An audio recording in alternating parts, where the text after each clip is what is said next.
All right.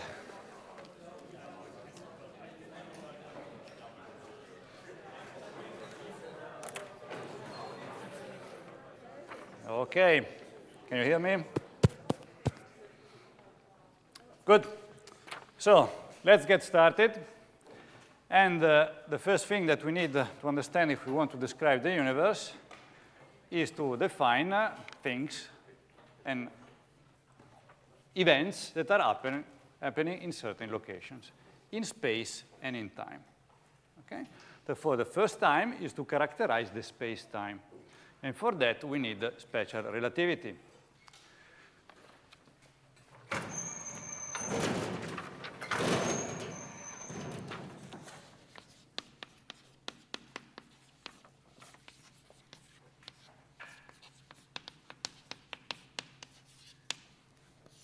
Good. So as I said, let's characterize the space-time. So what do we have? We define an event that we call P that is something that happens at a certain time in a certain location. That's a point. Here and at that time. Since you see here we have length, this is a time units, length units, meters and seconds, they're kind of clashing one with each other, right? Therefore, it's convenient to place a c in front of it, such that velocity times time, that's the speed of light, is a length. Length, length, length, length. Now this is a coherent object.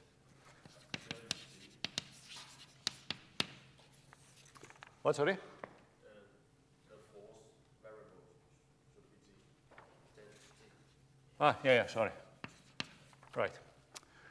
Okay. And we called this p-think event. Okay?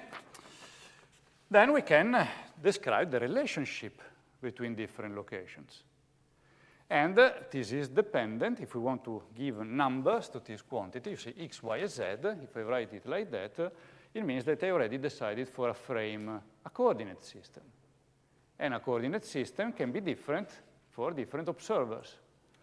Therefore, we can introduce, for instance, two different coordinate systems.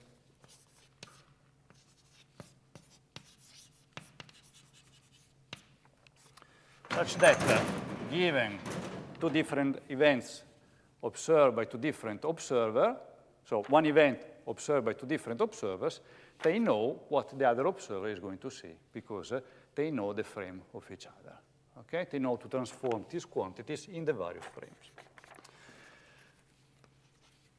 Which kind of coordinate transformations to link these two guys should we use? Well, they should be linear transformations.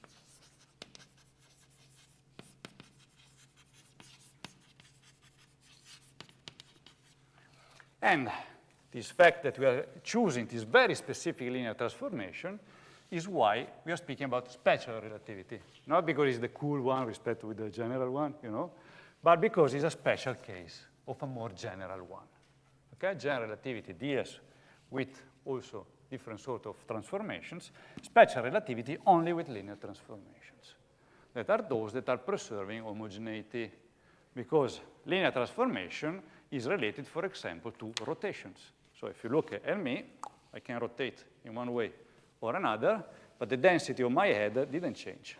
It didn't get squashed or expanded as other sort of transformations might do. Okay? So linear transformations that we are going to see are associated to inertial frames.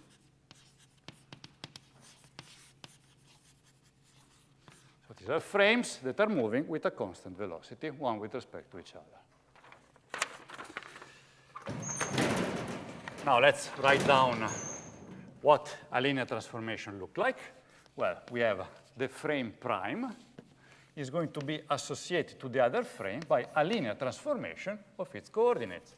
So ct plus px, then we again have v prime equal to y, and z prime equal to z. Why these two are equal? Well, I can choose one frame to be this one.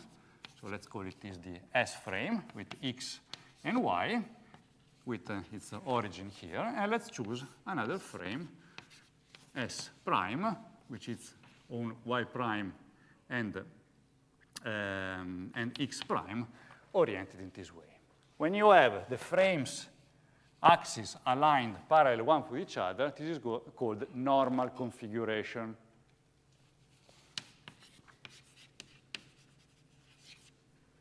Or standard configuration. Okay? And therefore, you see, if this frame is shifting with respect to this one with a velocity along the x-axis, these two axes are not touched, so they are the same, and the x-axis, which is orthogonal to the blackboard, is not touched as well. Whereas along the x prime, there is something happening, there is a transformation which is active, and it's this one. Then, in general, maybe even the time are different into different frames. Therefore, again, we are going to use a linear transformation, okay, where the t prime is given by a linear combination of the other coordinates, and we have this expression. Okay, that's a generic linear transformation. Now you can ask ourselves, well, nice, that's generic, that's very good, but what are these E, B, D, and A? What are they? We need to find out what they are.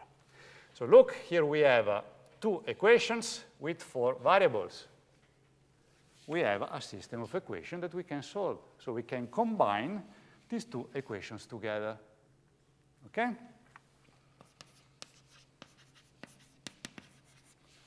Let's call equation 1, equation 2. So we combine equation 1 and equation 2. So it's a simple system of two algebraic equations. I let you solve them. Actually, you find them already in the solution. But once you solve this system of equations, you find out that A is equal to D B prime, and D is equal to B. That's good. That's better. We have a relationship between E and D and B. Therefore, we, of course, from 4 degrees of freedom, 2 equations, we are left with 2 degrees of freedom. Okay? Still, not everything is defined. This transformation is still known because we need to decide what these parameters are. Okay? But having this expression, I can change E for D and B for D. If I do that, we put these guys back in equation 1 and 2. And what we obtain is that x prime is equal to d x minus vt, and t prime is equal to d plus ex. Where the only trick that I used is the fact that v prime is equal to minus v. Surprise, surprise. If I have a positive velocity in this direction, if I am this guy, I see the other one goes in this direction, hence a minus. Okay? So I just used these 3 expressions in 1, 2, back in 1, 2, and that's what I get. And of course, again, y prime is equal to y, and z prime is equal to z. So that's my full linear transformation given that configuration. That's beautiful, but not enough. Not enough. D and E, they're still there. Really? Yeah. They're not determined. How can we do it? We need to add an additional constraint, right? We need to add an additional equation such that we kill this degree of freedom which is left. Okay? So what do we do? Well, here we have a choice. We are making a choice. We need a postulate.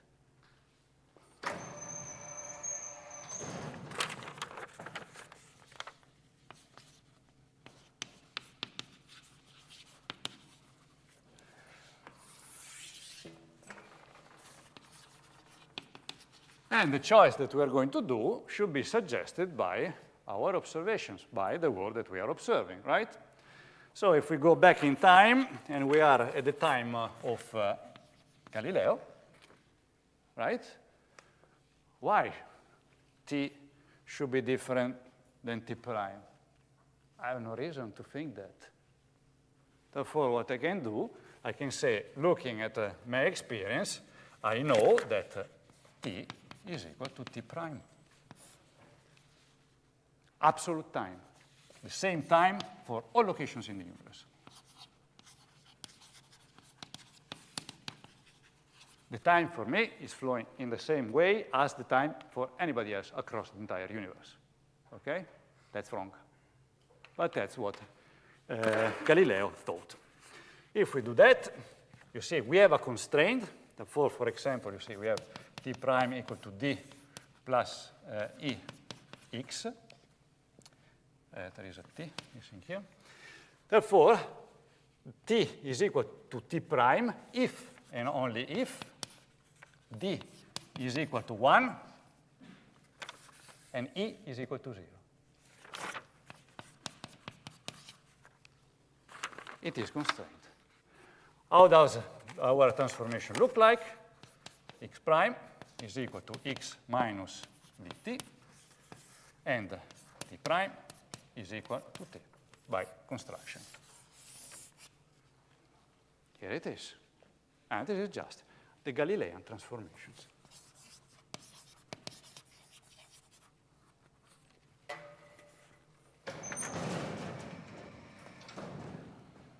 But this doesn't work. Because if we look at electromagnetism, the standard non-relativistic Maxwell's equations are inconsistent. And Einstein noticed that. I mean, many people noticed that at the time, but he was obsessed by this fact. What a help. Plus, there were also observers. And observers did something interesting. They tried to measure the speed of light, c. And they realized the fact that is the same for all observers. Oh, but that's not the case in this sort of transformations. Because in a Galilean transformation, if I'm moving on a train with respect to you, and I throw something, okay, the something I've thrown for you goes with the speed that I give to the object plus my motion. But this cannot be for the speed of light.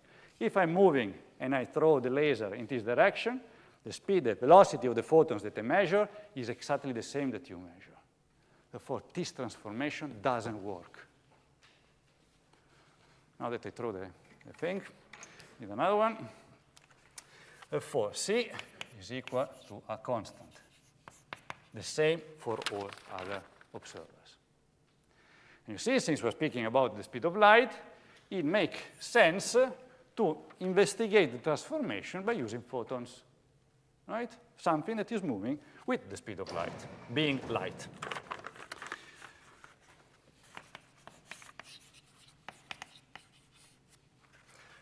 Okay, so let's give a look at the position of, let's do it this, at the position of a photon as a function of time, and z squared, right? That's three-dimensional location in space. And we want to see how this changes as a function of time. And of course, this location depends on the speed of the object, right? This is square because I'm just using Pythagoras here, right? The square root of this guy is a length. Power of 2, power of 2, okay? Ct is a length. Is the length that is covered by a photon as a function of time, given the time t. Okay, starting with t equal to 0. But now we have another frame in which we have t prime square. Okay, and now we are still there. T prime could be different than t, so we still don't know. But there is a t missing here. Sorry, there's a t missing here. But the speed of light must be the same, c squared. And for x, y, and z, prime, prime, and prime, we have the transformations that is coming from this generic expression. Then what we can do? Well, we can bring these two guys and throw them on the other side of the equality. Therefore, we have 0 equal to minus c squared t squared plus r squared, with r squared is the modulus of r squared, and minus c squared t prime squared plus r prime squared. And they're both equal to 0. These are two quantities equal to 0. I can put one equal to each other, right? So let's do that now with everything explicit. Ct squared plus x squared plus y squared plus z squared equal to minus c squared t prime squared plus x prime squared plus y prime squared plus z prime squared. That's the equation, the additional equation that we are going to use. Not this t equal to t prime, but this expression. So two equations, one quantity which is unknown, an additional constraint, boom, we fix our transformation. Okay? And what the transformation is going to be, again, is the same procedure. We just solve our system of equations. And what we obtain, let's write it here because it is an important one,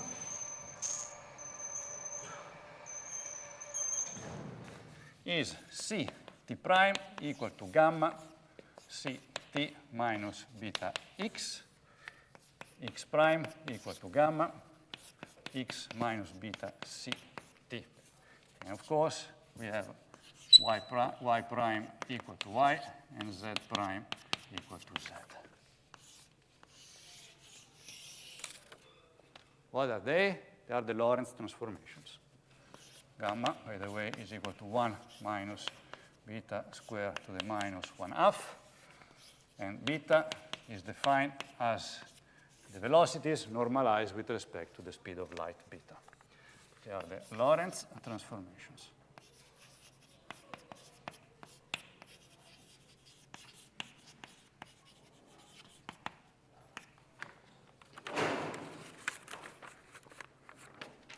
What do we realize by looking at this expression? Let's give a look at the Galilean one, and let's give a look at this one.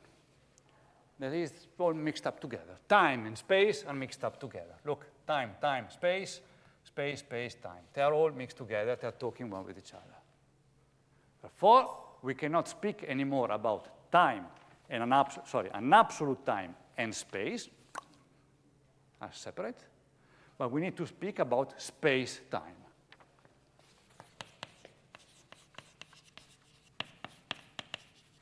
Where the two are kind of mixing one with each other, in the sense that different frames, time and space, can talk one with each other through these transformations. Okay? And now this expression of the event kind of gets clear. That's an event in the space-time. Something that happened there at this time, where the transformation between one coordinate system and another is done through a linear transformation, which is this one, this specific one, which is the transformation that keeps the speed of light constant for all observers moving with an inertial velocity, with a constant velocity, one with respect to each other. This is the core of special relativity. Okay? There is nothing more than that. So all the physical concepts are here. The rest are mathematical tools that we're going to develop and that we need to make more complicated stuff. But the concept is all here. This one. By putting these two guys, these two things equal to 0, one with respect to each other. Okay? Nice. Now that we have the space-time, let's give a look at what a space-time diagram is.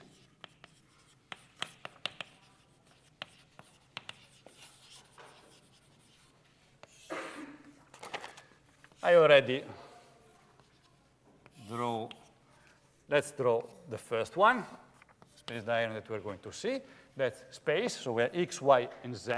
So I just get a slice in the three-dimensional space to represent it along only the x direction. But we have, of course, x and y in the other dimension, okay? And then we have the time component, but again, to have, to use the same units, I use CT. What are the photons? What are the trajectory of a photon? I am here at 0, 0, and I turn on the light. Where is it going to be? Here? Here? No. Exactly along the diagonal. Because of that. You see? X, Y, Z, so x equal to CT. If we set, for example, y and z equal to 0, this is both are square power of 2. Let's make the square root. We have CT equal to x. CT, x. That's the diagonal. So photons are moving along the diagonal. Let's take now a massive particle. Let's take a massive particle, and which kind of trajectory can follow? Like that? No. Because if I'm in this direction, as t is evolving, I'm moving faster than the speed of light, and that's not possible. Therefore, massive particles can only move in this region of the space-time. Which kind of trajectory can I paint here? Is this fine? Yes, this is fine. This is a particle that is starting to move with a speed of light which is close to a velocity which is close to the one of light, not exactly because it cannot be reached. And then it slows down and it gets constant. Look, at a certain point, at this time, the position of the particle is not changing anymore. You see, time is evolving, but I'm always at the same x. Then we can do like that. The particle is starting to move again along the x direction as the time is evolving. Can I have something like that?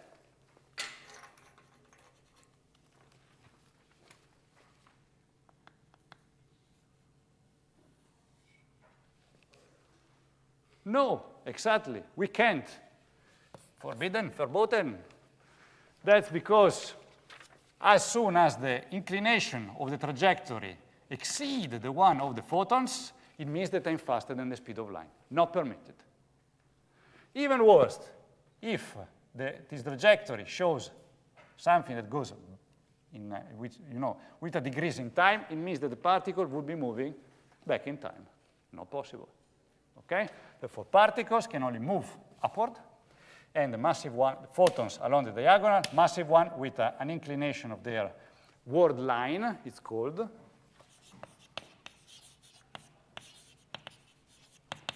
That's the trajectory. With an inclination that is smaller than the one of photons. Okay? Nice. Then we can draw the x-axis. We can also drive the minus x component, and we can make it even back in time. So this is called light cone, because if we look at the x and y direction, you can go symmetrically all around, and you get a cone. Of course, it's a three-dimensional cone. I don't know how to paint it. It's impossible to paint it, but that's what it is. So in a two-dimensional space, spatial components, this is a cone. And of course, we have it from in the past. This is called future light cone.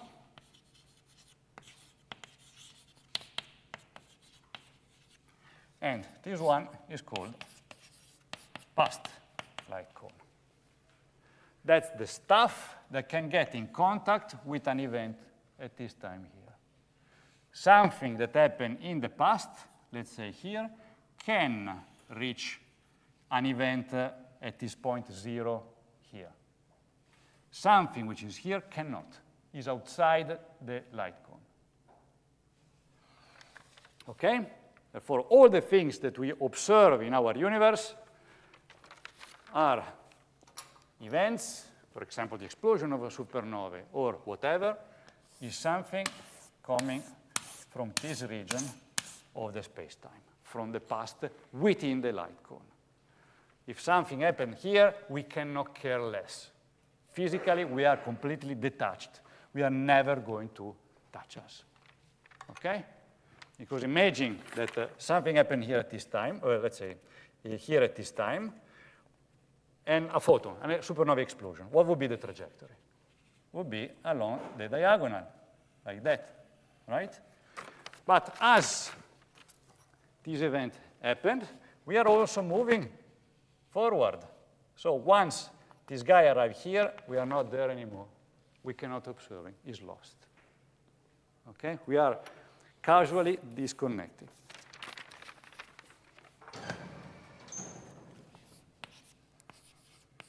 Causal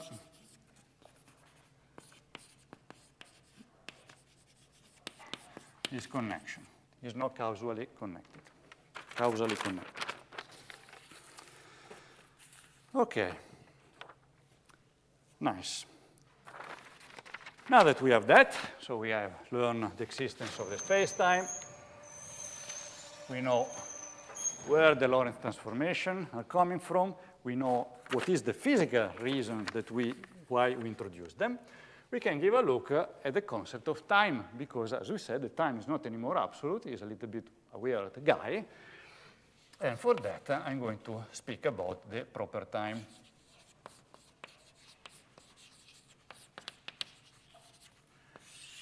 Which sounds, I don't know, fancy if you've never seen it, but it's actually very simple. Say I am an observer which is moving inertia in this direction. The proper time is the time as I measure it. That's it. Okay?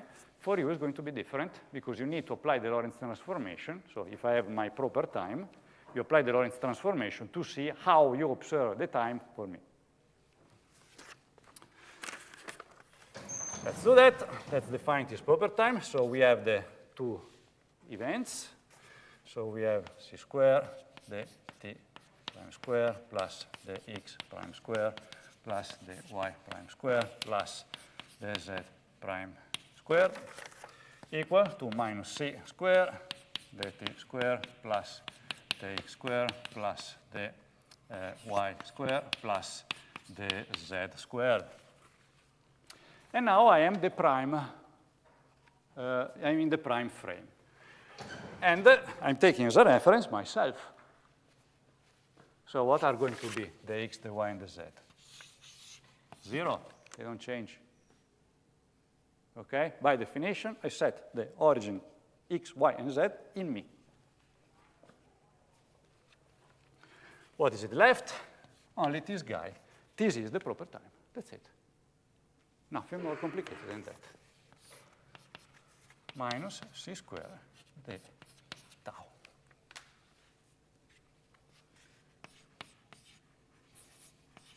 The tau, we just define it as the t. I just rename it for convenience, just to highlight that this is the proper time for the frame S prime.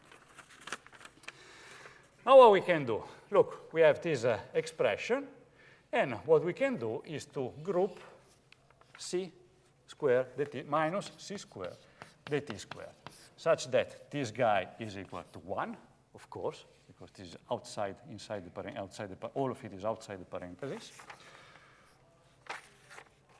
There is the minus, therefore there is the plus, the x squared plus the y squared plus the z squared, and we have the c squared, the t squared. Now we look at this expression. Oh, we have a length square divided a time square. What's that? A velocity. That's a velocity divided by c squared. Right? The x squared t, this is a velocity. It's the velocity of my frame. And if we go back to our expression, you see, is 1 minus beta squared, which is velocity divided c squared. Therefore, is 1 minus velocity squared divided c squared. Is exactly that. this guy, let's write it like this so it's clearer. 1 minus v squared over c squared, which, given the definition there, is equal to 1 minus beta squared, which is equal what? Which is equal to v squared, yes, which is equal to gamma to the power of minus 2. Again, using gamma and beta defined up there. So for our proper time is just the tau is equal to gamma to the minus 1 dt. That's the relationship between my time and your time through the gamma factor. So you understand that there is a c here, right? Therefore, if I am moving in a non-relativistic fashion, my v is very small with respect to the one of light, even to the power of 2. Therefore, this guy is negligible. All of that is equal to 1. The difference between the two is, between the t and the tau and the t is the same, because this guy turns out to be 1. This is negligible, right? Galilean transformations. That's why we use it, engineers use it. Because if you have a car, you don't need Lorentz transformations, right? You just use Galilean transformations. If we have particles that are moving to speed that are close to the one of light, you do need this sort of transformation. You do need to account for the proper time. There are particles which inner lifetime is a blink, but we observe there in the universe. And it looks like they live a long, long time. Why? Because they are moving relativistically. They are moving with a speed which is extremely high. And yes, they do dead, okay? I decay. But we observe them with the speed of light. It's very short time in that rest frame. For us, is very long. And they live across the universe. Okay? That's the importance of this guy. Good. Yeah, can move on. Can skip this and that. Nice. So this is the idea. That's all the physics. Okay? There is nothing less. That's all special relativity. Then you can look for transformations of velocities, of angles, but everything is related to this expression. Okay? So the core is here, all there. What we need to do now is to get a little bit more formal. We want to become a little bit more formal because if we want to introduce general relativity, we need some more powerful mathematical tool. We cannot continue to move on with the mathematics that we use in high school. Okay? So we try to do it a little bit more formal. And therefore, now I'm going to introduce the Lorentz geometry.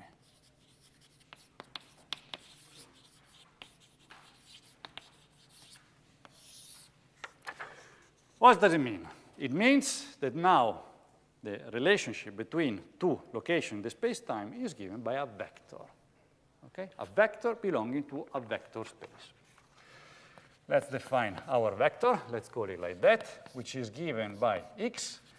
And the coefficients of the components of the vectors are written with the index up. That's very important. That's very important. Index is down, different meaning.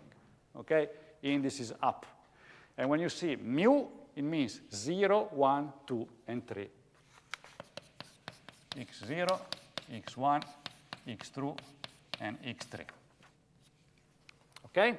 Where this is ct, this is x, y, and z. Simple as that. Renaming, for convenience, we're using this sort of indices. Index up again. This is a vector. These are the components of the vector. And you know that we can express a vector as a linear combination of the coefficients with the basis that we define for a vector, for the vector space of our choice. So we are choosing a specific frame. And we write it like that. So that's the basis, unit length, for example, which define the time axis. Another one that define the x-axis, and so on and so forth. So this again goes from 0 to 1. Mu, 0, 1, 2, 3. Okay? And we say that this vector belongs to the so-called Minkowski space.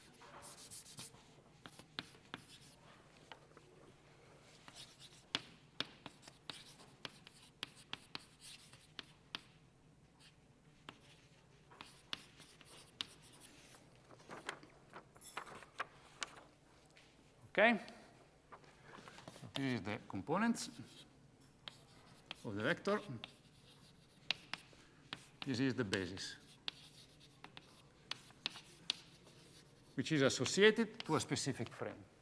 Remember, vectors do not have components. They have a component once we define a basis, once we define a frame. Otherwise, a vector is just a vector. Because if you take a vector like that, let's call it V, we can define this basis. We have E1 and E2, for example. Or we can define another basis, which is, I don't know, defined, let's do it like that. E prime 1 and E prime 3. Same vector. The vector don't care. Basis, then you get the coefficients that are different with respect to the different frames. Because when you project the vector on the basis set, you get different coefficients. But the vector is the vector. The length of the vector is the length of the vector. It's invariant regardless the frame that you're choosing.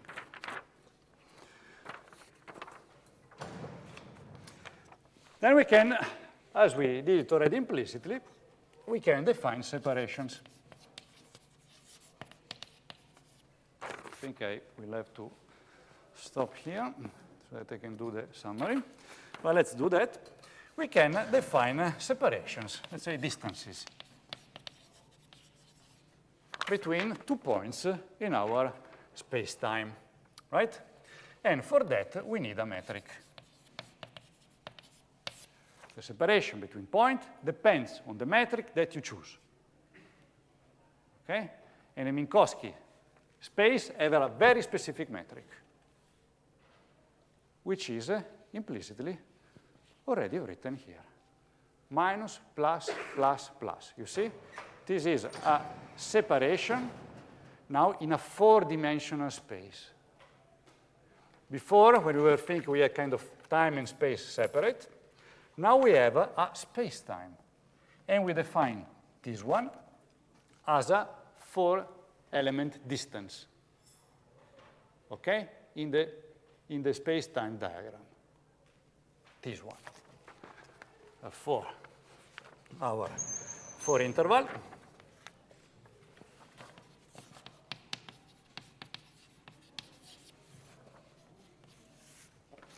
Is going to be ds squared. Oh, that's what it is. dx0 squared, dx1 squared, dx2 squared, and dx3 squared. We call it 4 interval. It's a scalar, okay, to the power of 2.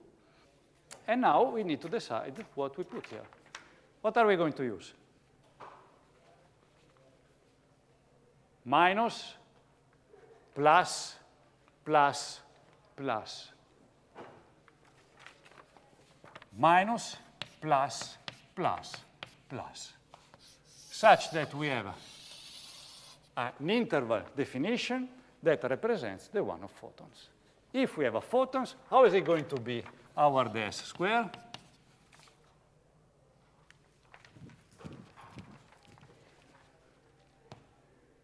Zero. For photons, is 0.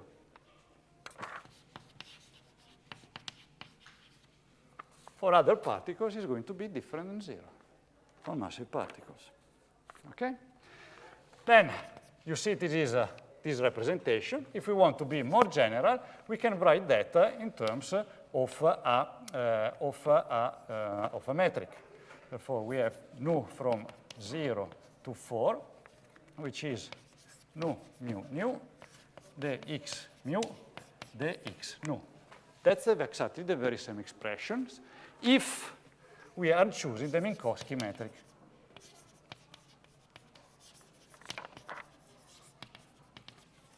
Okay? Metric, which is diagonal, and is equal to -1, 1, 1, and 1. So like that. All the rest is 0. That's our Minkowski metric. Now we have a metric space. We induced a metric on our vector space, and we defined this metric, which is the one that is describing basically a flat geometry for our universe where this things is working, where all this machinery is working. Then I will continue to build up on that. I'm going to construct this in an even more and more abstract way. I will introduce one forms, dual vectors, and so on. But this is going to be in the next lecture. For the moment, let me just recap all what we did. So, as you see, we want to describe our universe in a covariant way, and we need to build up a covariant theory for special relativity, on which we are going to build up general relativity. So we started by defining a position in the space-time, so an event that happened at time t given a certain position. We define frames for different observers that are linked one with each other through coordinate transformation. And the coordinate transformation that we are interested in are the linear one, because these are the one associated to inertial frames. So a frame which is moving with a constant velocity with respect to another frame. Okay? A linear transformation in general is written like this, where the components are linear combination one of each other. You can reshuffle a little bit the equations to rewrite this expression in this way. Okay? Is generic, too generic because there are 3 parameters that we need to fix, and we need to choose something. So we need to introduce a postulate. Galilei introduced an absolute time because it made sense completely at the time, and he got this transformation. Okay, just the Galilei transformation. Later on, we realized the fact that the speed of light is constant, and to have a linear transformation that keep the velocity constant, we need to basically abandon the idea of an absolute time, let the time to be free for different observer, but we must assure that the velocity of light is constant. And we did that by imposing the time covered by the time t of a photon in one frame to be like in the other one, just by throwing Ct on the other side, such that these equations are both equal to 0, we can link the two together to get this expression. That's the additional equation that we use together with these two to determine the coefficients E and D. Okay? We do that, and that's the transformation we got. These are the Lorentz transformations. The Lorentz transformation that allow us now to link what happens in one location and another location of the space-time. Then I discussed the space-time diagram. No need to go through that. And I introduced the proper time, which is just simply the time that one observer is experienced is in an own inertial frame. I'm moving with respect to you with an inertial velocity, and that's my proper time. That for you is different, and the relationship between my time and your time is this one. Okay? There is a gamma factor between the two. And this difference can be very large. So if you move relativistically, this number gets very large. Okay? Gamma can be very large. Then I started just a glimpse of being a little bit more formal when I started to introduce the Lorentz geometry, in which now we are characterizing an event in a 4-dimensional space that contains time and the 3 components of space. And I write it in this way with the index up, not down, up. Okay? Tomorrow we're going to see also things with the index down on the lower part, which have different meaning. Okay? And then I introduced the metric by looking at separation of objects in these 4-dimensional times, where the separation and these coefficients here are given by the metric that I choose. I have a vector space. This is just, that has 4-dimensional. And now I induce a metric. I define a metric with what I want to do. This one. I want the Minkowski metric. I want a metric that gives me separation that respects this relationship. Okay? And that's the metric that we get. the Minkowski metric. Okay? Next time, I will be more formal with that. Okay? Just to be clear, why you can choose the same space-time, but you have a different metric? Yes. Also here, I can use like a standard metric, if I want to measure the distance between me and you, which is I just use, I don't know, for example, Pythagoras theorem, right? T is distance squared plus T is distance squared divided 2. That's this separation, right? I can use the Manhattan metric, which is like T is length plus T is length. Same space-time, different metric, different separation, okay? Here we are choosing to use this metric because we want to respect this behavior of photons that we observed. Okay? Okay, I'm going to stop here. Can answer your question of grid. And I'll see you tomorrow at the same time, same space-time event.